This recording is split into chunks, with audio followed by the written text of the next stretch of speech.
Pennsylvania, it is my high honor and distinct privilege to introduce to you the President-elect of the United States of America, Donald Trump.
Merry Christmas, everybody. Merry Christmas.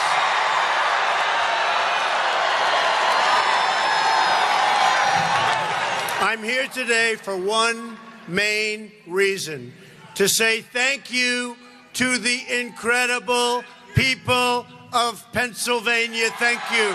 Thank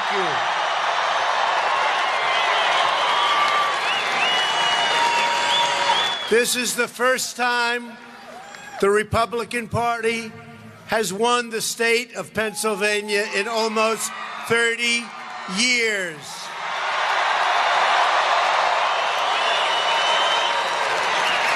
We made history together. You propelled to victory a grassroots movement, the likes of which the world has never, ever seen. It's true.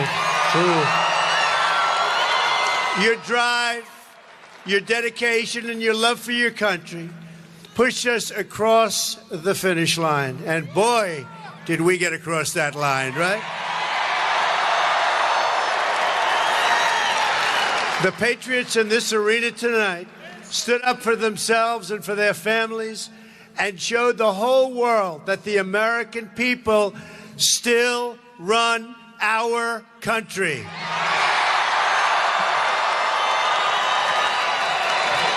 I will never forget you, and I will never, ever stop fighting for you. I will never, ever let you down, believe me.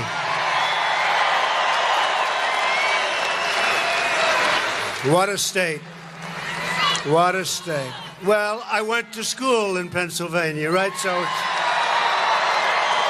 let me take a moment now to recognize your great congressmen in attendance tonight. They were with me from the beginning. Lou Barletta, where's Lou? Where are they?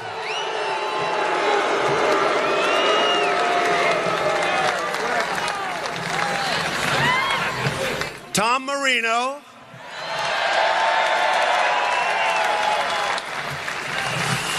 And Tim Murphy.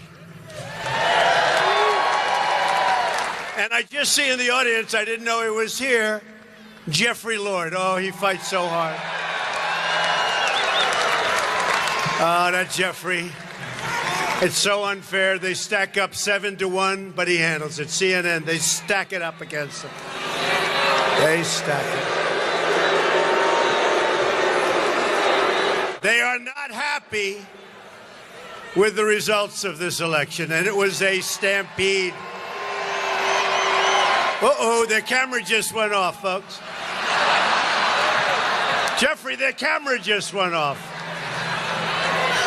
I also want to give a very special thank you to the men and women of the United States military. Incredible people. We're in your debt, and we will never let you down. As part of our commitment to those who serve, we're going to rebuild our badly depleted military, and we are going to finally take care of our great veterans. We're going to take care, believe me. Our defense policy can be summed up in 3 very important words: peace through strength. And we're going to get the military going, folks. And we are going to negotiate tougher deals. Do we agree? Where we get more equipment for less money. For instance, you saw the other day about an airplane. Now, I have a nice airplane. But this plane is going to cost $4.2 billion. Air Force One. I don't want a plane to fly around in that costs $4.2 billion, believe me. 4.2. Not going to happen. But we're going to work with Boeing, and I didn't order it, please remember this. But we're going to work with Boeing. We're going to cut the price way down. Way down. And how about the F-35 fighter? It's a disaster. It's totally out of control. Totally out of control. So we're going to get more equipment for our military, and we're going to get better equipment for our military at a smaller price. Does that make sense? Okay? Believe me. We're also going to stop trying to build new nations in far-off lands, many areas you've never even heard of these places. Okay? We're going to stop. We're going to be so strong. We're going to be so respected. We're going to be so powerful. We're not respected now. And believe me, it's going to turn. And we're going to have this great, incredible, powerful military. But you know what? I don't think we're ever going to have to use it. And that would be very, very nice. It's America first. Be very, very nice. Instead,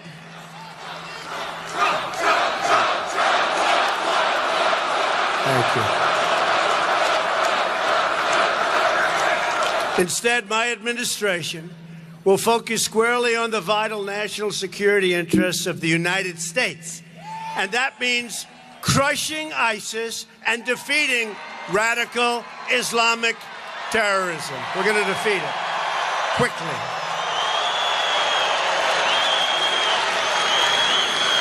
But to be a strong nation, we must also be a wealthy or a rich nation. Some people say, Mr. Trump. Now they say, Mr. President-elect. Can you believe it? Can you believe this? Just call me Donald, folks. Just call me Donald. But they say, Mr. President-elect, it doesn't sound good when you say rich nation. I say we have to be a rich nation if we're going to rebuild our military, if we're going to build the wall. We have to be a rich nation. If we're going to repeal and replace Obamacare, we have to know what we're doing. And we have to be a wealthy nation again. Whether it's building cars, producing steel, or curing disease, we want the next generation of innovation and production to happen right here in America, and right here in the great state of Pennsylvania.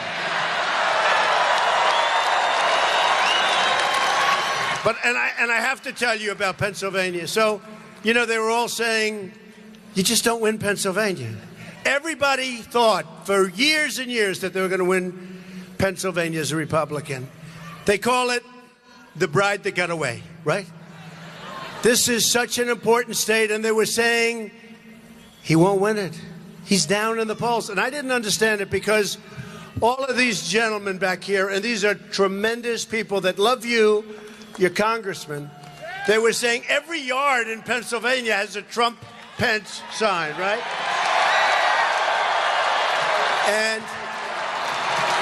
And we'd go to rallies, like, look at the size of this place. Every corner is packed. Now, the press won't say it. Hey, press, turn the cameras. Show them, please. Show them. Show them. World's most dishonest people. These are dishonest people. Are any cameras? No, they're not turning. Look, they never turn. They never turn. What a shame. Very dishonest people. Very, very dishonest people. You know, the only way you know how crowd, like you take a look at this crowd, right? The only way people sitting at home know is by the sound. By the sound. True. That is not the sound of 500 or 1,000 people, folks. And outside it's freezing, and we have 8,000 people standing out there listening. So, but Pennsylvania is an amazing place. And I've been hearing, and I don't know if you want me, because I know you've been listening. You know, what we're doing is a thank you tour. Thank you, Ohio. Thank you, Iowa. Thank you to the different places where we won, swing states mostly, but different places that we won. And by the way, we won in a landslide. This was a landslide victory. This was a landslide. And so we went to Michigan. How about Michigan and Wisconsin? How good was that? That was on top of everything. And you know, they didn't want to call Pennsylvania. You saw that, right? Remember? It was stuck at 99% all night long. And if I lost 100% of the remaining votes, I would have won by a lot of votes. But it was stuck for hours and hours. Now, I don't know if they did that because they were so devastated at what was happening, or because they wanted to keep it going because they were making it. You hear the audience they had? The audience was record-setting, and I think they wanted maybe to prolong the evening for commercial sake, right? But it's one of those two reasons. Maybe it's both. But I will tell you, and I've been going and I've been saying this. I said it the other night in Wisconsin. And if you want, I'll give you a little recap of the night. Should I or not? No, are you sure? Okay, and we'll make this recap pertain to Pennsylvania, right? We don't have to talk about the other ones, but it is true. So I've been hearing for a long time that everybody leaves Pennsylvania thinking they won, Republicans. And again, almost 30 years, and every time they lose by a lot. So I thought we were going to win. These three characters were saying, don't worry about it, Mr. Trump. You're going to win. I'll tell you, Marino, he said, I've been doing this for a long time, Mr. Trump. I guarantee you victory. I said, write it down. He said, nope, I'm not doing that. Okay. I wanted a guarantee. But right from the beginning, they were with me. But they felt so sure. The only problem was, I kept hearing all these things that nobody ever wins, even though they think Pennsylvania. So what happens is the evening begins, and Ohio, what a great place. I had a little problem. You know, it's pretty hard to win states when you don't have the governor, right? Pretty hard. Pretty hard. But you know what? He's called. Would have been nice if he called a couple of weeks earlier. He called. He's been very nice. But we were supposed to win Ohio by 2 points, maybe 3 points. We won it by almost 10 points, right? So that was good. And you know, we got those bad exit polls. You know, they were phony polls, okay? What they don't know is what's the purpose of them doing phony polls when you're going to know the real answer in 3 hours? What are they doing? They can't help themselves, right? So we got these bad exit polls. We really thought, based on the exit polls, it was going to be a very short evening, meaning bad. And Jared, who's here, and Ivanka, they called and they said, Dad, and you got to understand, I got home from Michigan at 4 in the morning. I made a speech in Michigan where I started speaking at 12:30 in the evening. That means on election day. That was my 7th speech of the day. 7. And the crowds are all like this. And you know the beauty about a crowd like this? This place is packed. But there's a difference between before the election and after the election, right? Before the election, you people are like wild beasts, wild animals. We're going to win, Mr. Trump. We're going to win. They're screaming, jail, jail, prison. We're going to win. Right? Right? They're going crazy.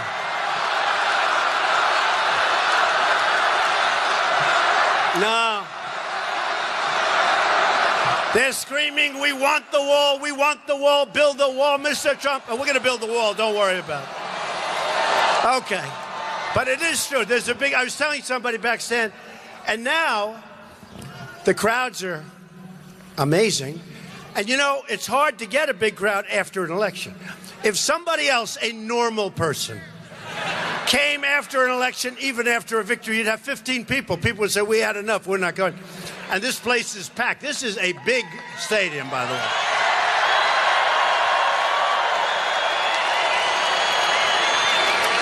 But there's something different about a crowd before the election, like when I was here a few weeks ago, and after the election. Before the election, they are brutal. They are so crazed. You're like crazed people, and that's good. I like that. And now, now you're laid back. Hey, baby. Hey, onward, Mr. Trump, onward. Right? No, it's great. It's beautiful. In other words, you've won, and you feel great about it, and you don't have to go totally wild. Right? It's much different. No, it's much different. It's different.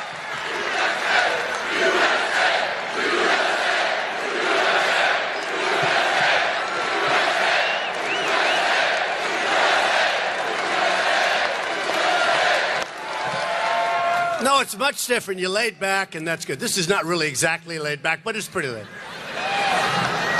So we had to win Pennsylvania, but it started off with Ohio. Big, big victory. And the one I like to tell is Texas, Georgia, and Utah, right?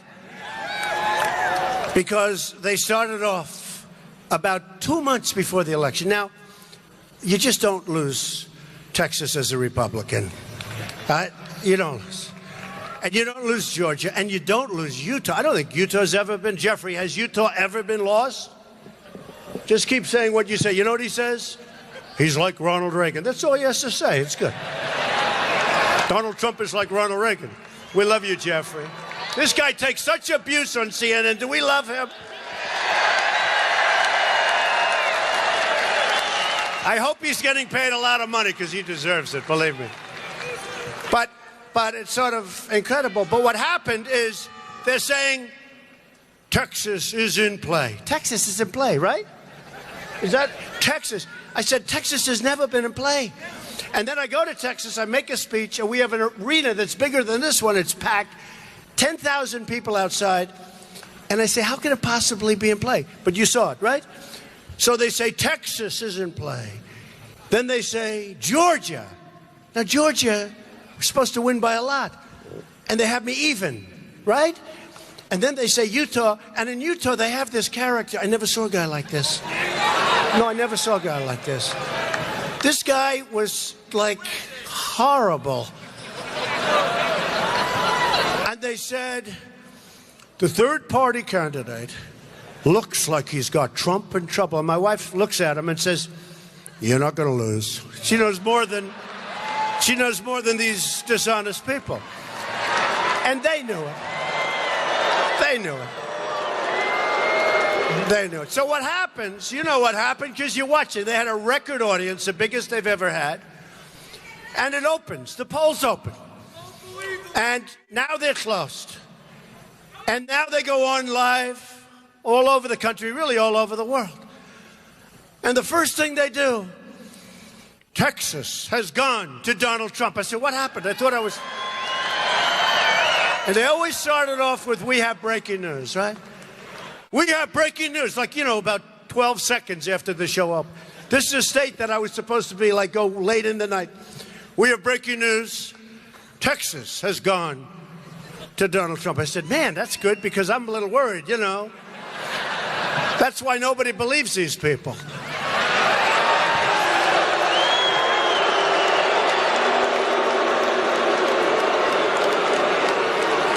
Then about 12 seconds later, "We have breaking news. Georgia has gone to Donald Trump." Right? Then again, now my state of Utah, I love Utah. And I couldn't believe that I was tied with this guy. This guy. Nobody ever heard of him. Nobody. And he was saying, if he wins Utah, he thinks he can win the whole thing. I don't understand what we... I'll tell you, what he could have done is, if he won Utah, except that we won by so much, he could have stopped us from appointing Supreme Court judges. That's what he could have done, all right? Bad, sort of a bad guy. So I watch this guy, and I hear that basically I'm tied in Utah. And the third one, they go, "We have breaking news. Utah has gone to Donald Trump." Thank you. Oh.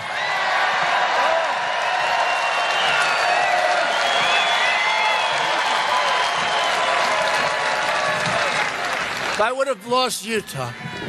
So now I have these three that are like solidly, I mean, we won by Utah. Did you see how many points I won by Utah? This thing wasn't even close, like massive, right? He said huge. They were all huge. Okay, then they go to Ohio, then they go to Iowa, where I just appointed the great governor of Iowa, Terry Branstad, the longest serving governor in our country's history, 24 years almost, to the ambassador to China. He loves China. That's nice. He loves China. In fact, whenever I speak in Iowa, he goes, "This is for years. Donald, would you do me a favor? Please don't say anything bad about China." So what? And I didn't, but I just appointed him ambassador to China. He's going to be an amazing representative. He likes them, and they like him. They like him a lot, and he likes them a lot. So now we start talking, because I was expected to win Ohio, but not by nearly as much. I was expected to win Iowa, but not by over 10 points. Nobody wins Iowa. So this is like a good story, because when my kids told me about the exit polls, which were nonsense, I sort of thought in my mind, well, I can't work any harder, so I don't feel that bad. I still felt bad. Don't worry about it. Until the real polls opened up, right? So then we go down to Florida, and we start. And we're sort of leading, and we're leading, and we're leading, and we haven't even gotten to our area, and boy, do we love the Panhandle, right? And we're leading a little bit, just a little bit. And then they go on the air, the opponents. "We will win the state of Florida." The guy said, some guy, I'd never even heard of this guy. He said, "We will win the state of Florida." And I said, wait a minute, I'm leading by a little bit, and my voters haven't even been caught on yet, right? He knows what I'm talking about. So all of a sudden, they have another consultant come out. They probably paid this guy $15 million for destroying her campaign, right? These consultants are the worst. By the way, you know, in the old days, if you spend less money and win, that's a good thing, not a bad thing. That's a good thing. I spent much less money. We spent a fraction of the money and won. You know, I'd have these guys saying, Hillary Clinton has spent much more money than Donald Trump. And when I say much more, I'm talking seriously. And then they say much more money than Donald Trump. And Mr. Trump is ahead by 1 point, but he hasn't spent enough money. I'm saying they're scolding me. I've spent less money and I'm ahead. No, remember this for the kids in the audience. If you can spend less money and win, that's a good thing, not a bad thing. Okay. So we go to Florida, and all of our people are out saying how they're going to win Florida. And they're saying, we have no doubt. One guy said, we have no doubt we're going to win the state of Florida. And then there was a story about all the buses, you know, because they had this unlimited money. And they had buses lined up all over Florida. And you know who used the buses? My people. They got into the buses and they said, go ahead. And they were all people with the red hat, make America great again. So, because the bus driver doesn't care. He just wants to know, are the seats all full? Yeah, let's go. Well, they don't care. Thank you for those buses. So they're going to win Florida, according to her pundits and her geniuses and her pollsters. We have breaking news. Donald Trump has won in the great state of Florida by a lot. Right?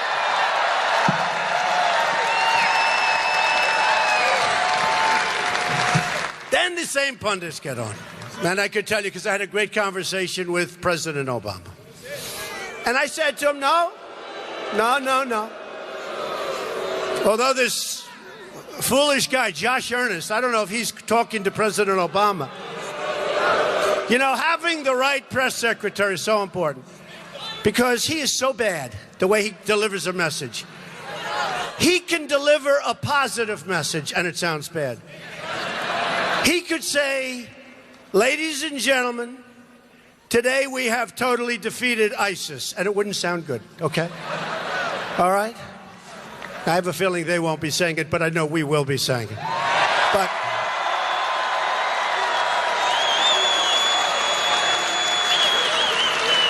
But the president's very positive, but he's not positive. And I mean, maybe he's getting his orders from somebody else. Does that make sense? Could that be possible? But I said, when do you think you lost, we won? And I will say this, look, from everybody's standpoint, when Ohio came out with those huge numbers, when Iowa came out with those huge numbers, and then we won Florida. So, now the pundits go out again, and they're talking about the great state of North Carolina. We love North Carolina, right? The great state of North Carolina. So they say there's no way. You have to see how much more money they spent than us. Oh, but those buses were comfortable for our people. You have to see how much money they spent in North Carolina. And they said, North Carolina, you got to understand, I've won like everything now, right? I'm just running. South Carolina was great. So I have Texas and Georgia and Iowa and everything. Now we're coming up. And Ohio, big state. And that was the other thing. You cannot win as a Republican unless you win Ohio. Remember that? And then we won Ohio. So it's looking good. Then we won Florida. But North Carolina was our firewall. Remember they said, nope, you can't win North Carolina. Ladies and gentlemen, we have breaking news. Donald Trump has won the state of North Carolina.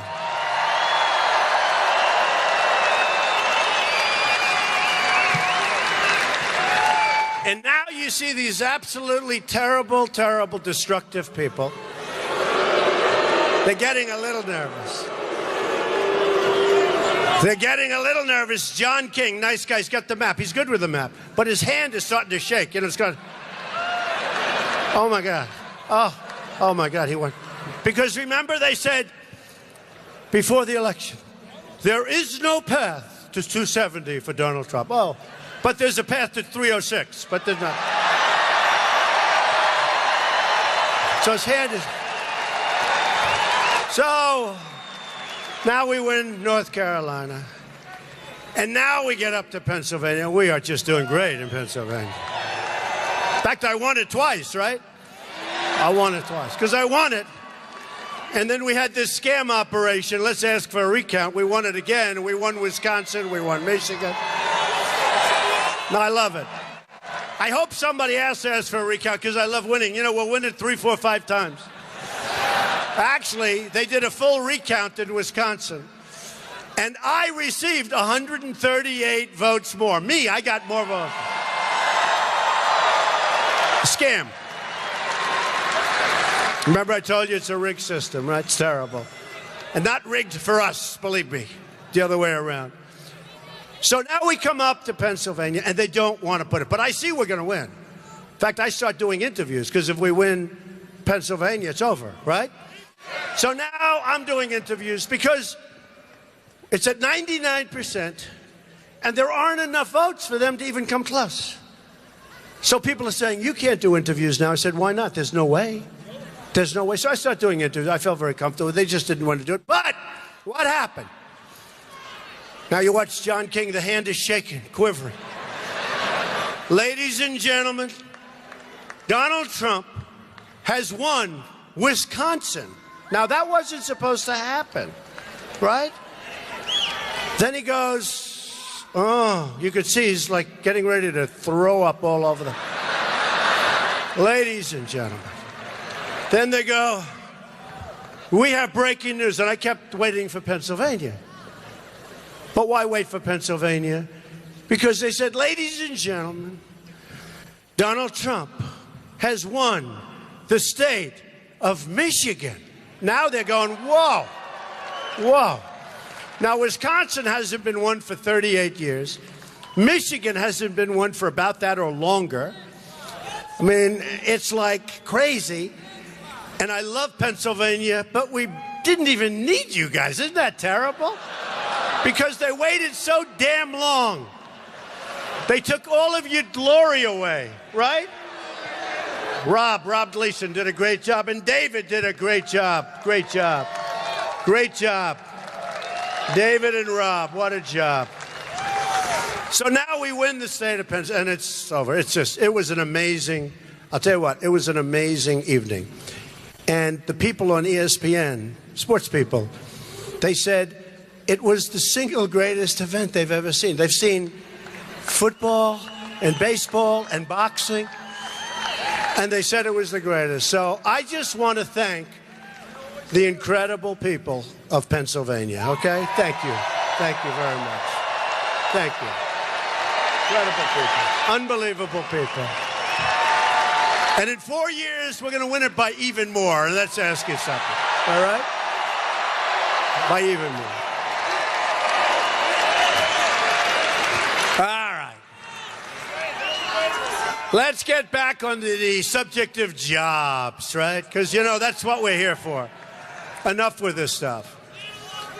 For years, the jobs and wealth have been ripped out of your state and ripped out of our country, like we're a bunch of babies.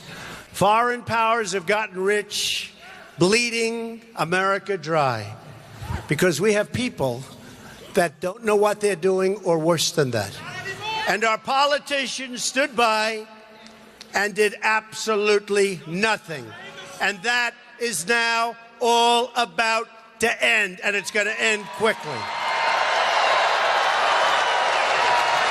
The era of economic surrender is over. You, the people of Pennsylvania, are finally going to have a champion that fights for you in the White House. Because from now on, it's going to be America first. Remember that. People talk about how we're living in a globalized world, but the relationships people value most are local. Family, city, state, and country. Local, folks, local. There's no such thing as a global anthem, a global currency, or a global flag. Do we love our flag? Do we love our flag?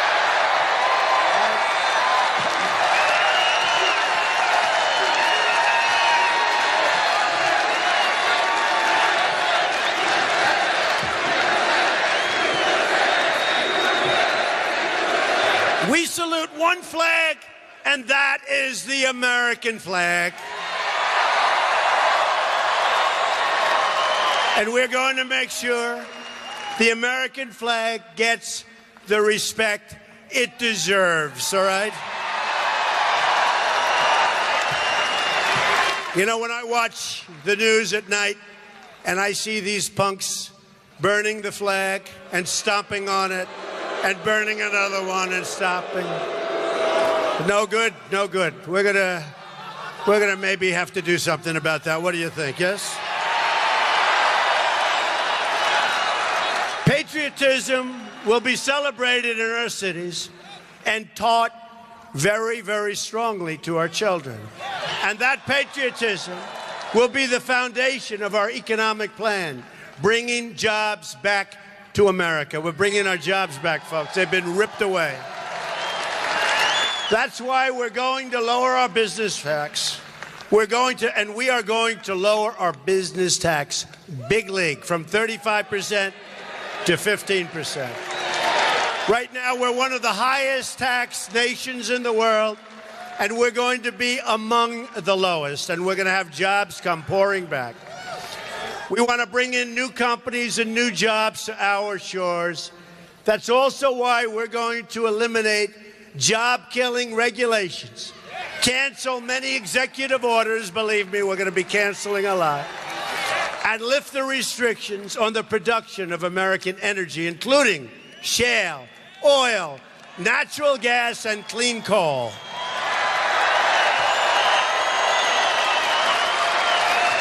And we are going to put our miners back to work, okay? Get ready. Get those shovels ready. Another critical element of our jobs plan is a historic $1 trillion investment in our crumbling infrastructure. Our infrastructure is going to hell.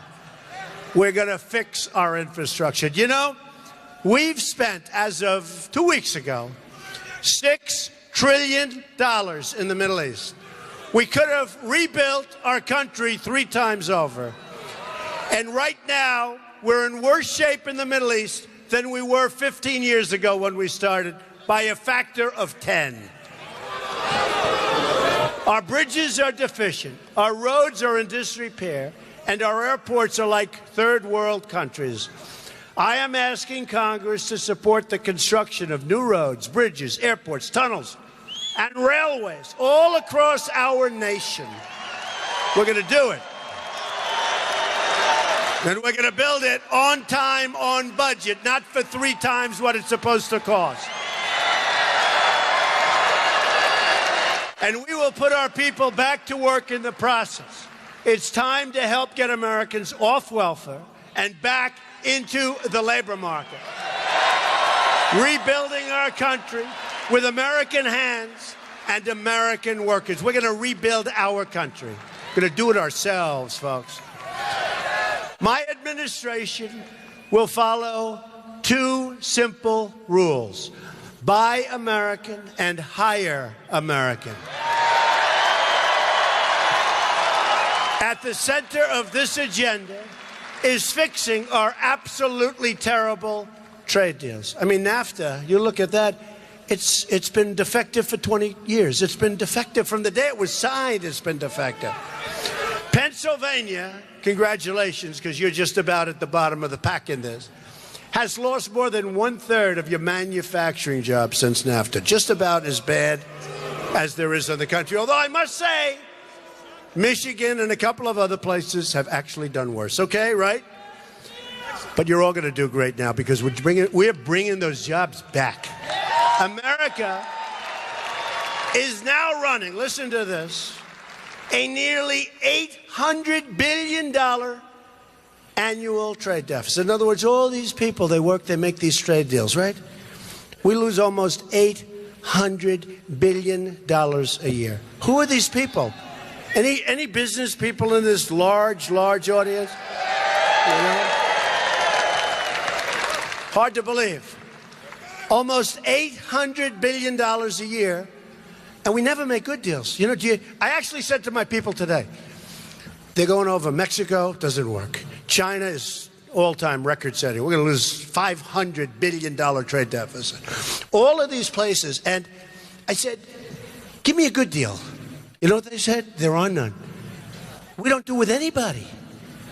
It's almost amazing that our country can even make it, but it's not going to make it for much longer if we don't get this thing going, okay? Now think of it. Think of it. It is so terrible. We've lost, and this one I can't even believe it. I say it all the time. We've lost 70,000 factories since China joined the World Trade Organization. Now, I used to say, who signed it? I used to say, who supported it? we don't care anymore, right? You know who I'm talking about, right? I don't care. It's a disaster. It's the greatest jobs theft in the history of the world. Nobody's ever lost like we've lost. All because we got sold down the river by our either stupid politicians or corrupt politicians, all right?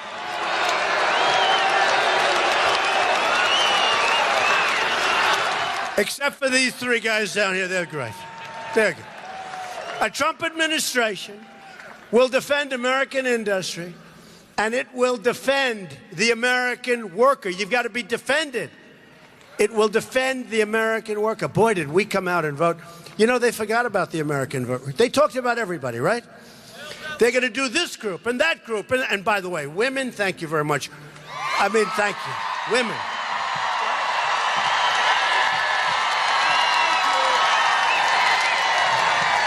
Thank you, women. I was getting killed. These polls were killing me, the women. Donald Trump has almost no women. And then I'd come and I'd see these signs. Look at those signs. I'd see these pink, beautiful signs. We did great with women. We did great with the African American community. So good.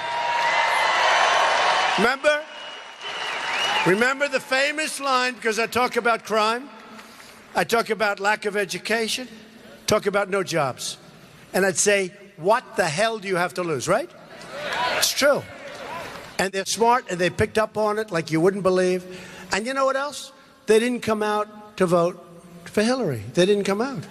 And that was the big. So thank you to the African American community. Thank you to the Hispanic community. Incredible. The Hispanic community was great. You know, they all heard the wall. Well, guess what? People that are in our country legally, if they're Hispanic, they don't want people coming in and taking their jobs. They don't want people coming in and taking their homes. They want to see safety. So the Hispanic community was fantastic. And the evangelical Christians, unbelievable. We set records, right? Set records. And I shouldn't say this is terrible, but as a couple of our pastors, Pastor Jeffress, a couple of them, Reverend Gray, you know, how good was Billy Graham? Was he the greatest, right? Well, he's got a son, Franklin. And Franklin Graham would say, and Paula White, and so many others that say, Donald Trump may not be perfect, but he's going to be the best leader by far. Right? May not be perfect. They were great. What great people. We set an all-time record in the history of elections in this country with the evangelicals, and that is really cool. And that includes what happened in the primaries. Remember in the primaries, I was going to lose to all these different states because of the evangelicals, and then I'd win by 22 points. Like, as an example, South Carolina, like Alabama, like Arkansas, like so many, Kentucky. And they were all saying, wow, Donald Trump is doing fantastically with the evangelical Christians. He's doing fantastically, but I knew. But we did even better in the general election. So we had the all-time highest vote in the history of elections with the evangelicals, right? Our goal is to bring back a very beautiful phrase. Do you remember when we were young, some of us, some of you are so, you don't remember because you're so young already. We have a young audience. Do you remember we had stamped onto cars and stamped onto equipment, made in the USA, right? Made in the USA, right? Even the young people like it. And frankly, if it said made in Japan or made someplace else, it wasn't considered good. It wasn't considered good. We're going to bring back made in the USA. And we're going to have a lot of jobs come back. We're going to have a lot of jobs. And you know what? If companies leave and fire their workers, they leave Pennsylvania, or they leave Indiana, or they leave any one of the states we're talking about, or any state in the union, they leave and they go to Mexico or some other country, plenty of them, and they think they're going to fire everybody and they're going to have their product come right through those weak borders. Oh, those borders are going to be so strong now. And they're going to sell that product, and that product isn't going to be taxed, probably at a rate of about 35% for the people that live. And here's what's going to happen. You know, the people that write the articles, they say Donald Trump is not a free trader. No, I'm a smart trader. Okay, smart trader. Here's what we're going to do. You're going to put that tariff on.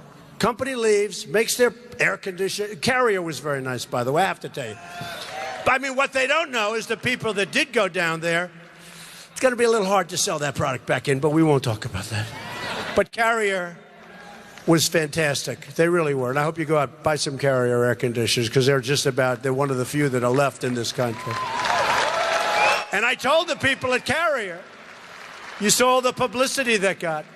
And we have thousands of people, families, that are going to have great Christmases in Indiana now because of that. But I told them, you're going to make up a lot because you're going to do a lot of business, and a lot of people are feeling very strong about what they did. But it's going to be that they will have consequences when they leave our country and think they're going to sell the product right back over a border, no tax, no nothing. Because you know what? It doesn't work that way for other countries. You look at what China's doing. China taxes our products going into China big league, and they don't want us anyway. They don't even want the tax. You take a look at other countries. So when they talk about free trade, it's free for them, but it's not free for us, all right? Not free for us. So that's the way it is. But we have to be a rich nation again. And we have to be a safe nation. The murder rate in the United States is the largest that it's been in 45 years. Nobody knows that. They don't tell you that. Do you guys ever say that? No, they don't say that. They don't want to hear it. And we are going to support the incredible men and women of law enforcement. And we are going to bring this terrible crime wave to an immediate end, and it can go quickly. One of the greatest public safety threats remains open borders. I always say, there goes your safety, there goes your country. We will build a great, great wall, and we will put an end to illegal immigration. And we are going to stop the drugs from pouring into our country and poisoning the youth of Pennsylvania and every other state. We're going to stop.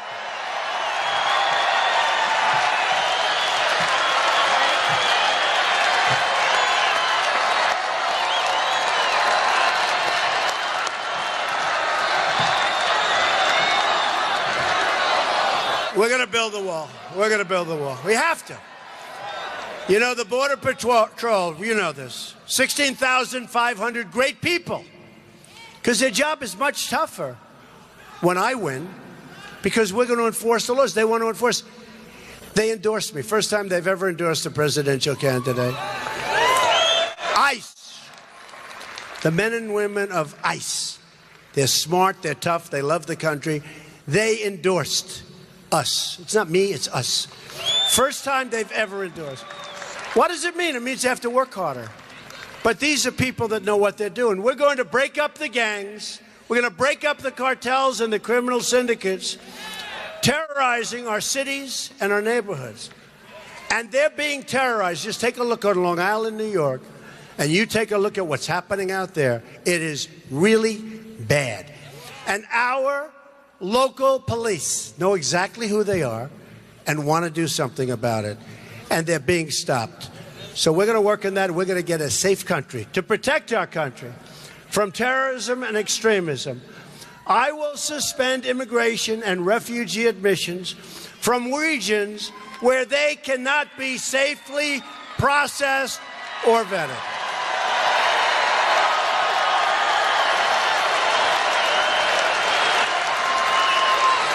We will keep radical Islamic terrorists the hell out of our country.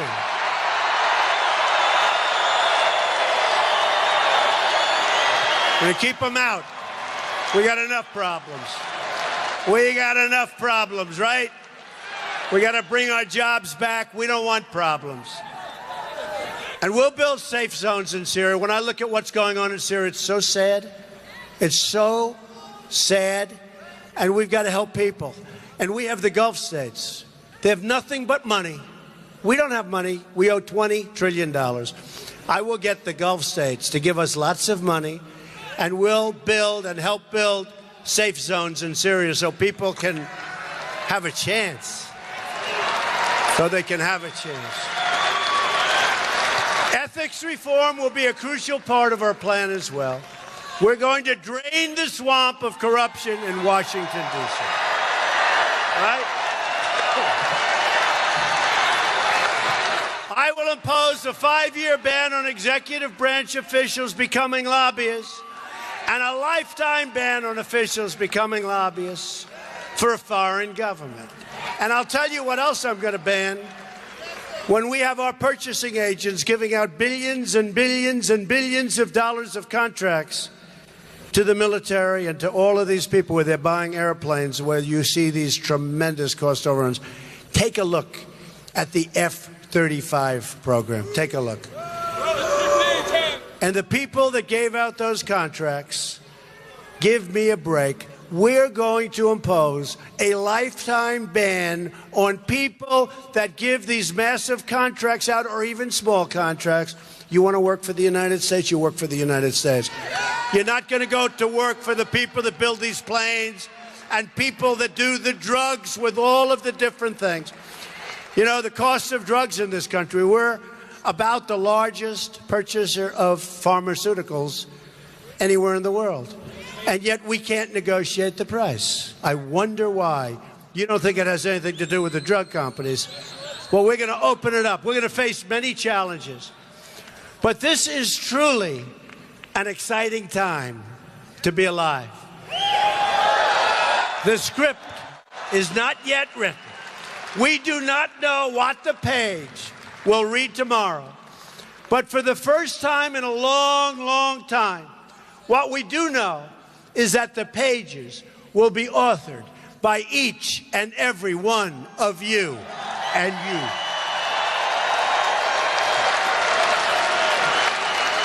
You, the American people, will finally be in charge again.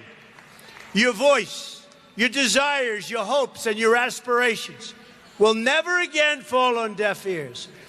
The forgotten men and women of our country will not be forgotten anymore. Remember that.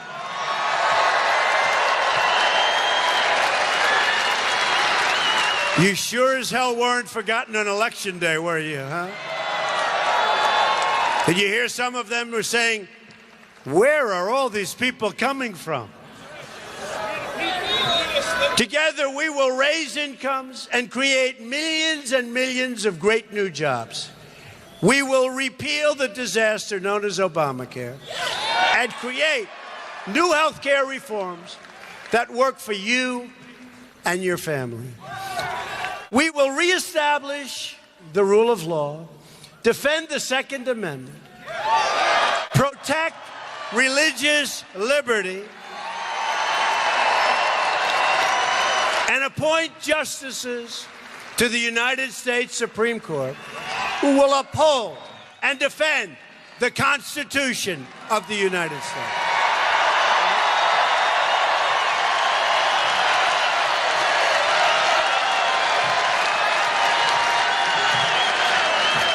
We will heal our divisions and unify our country. We will be a unified country again. When Americans are unified, there is nothing we cannot do. No task is too great.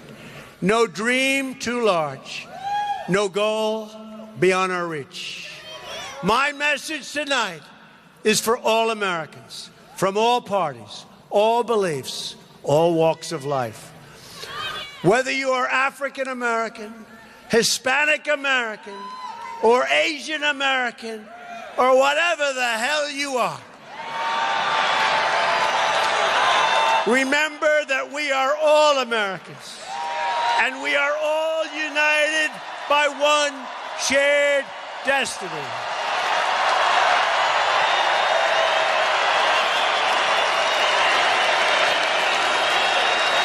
So I'm asking everyone.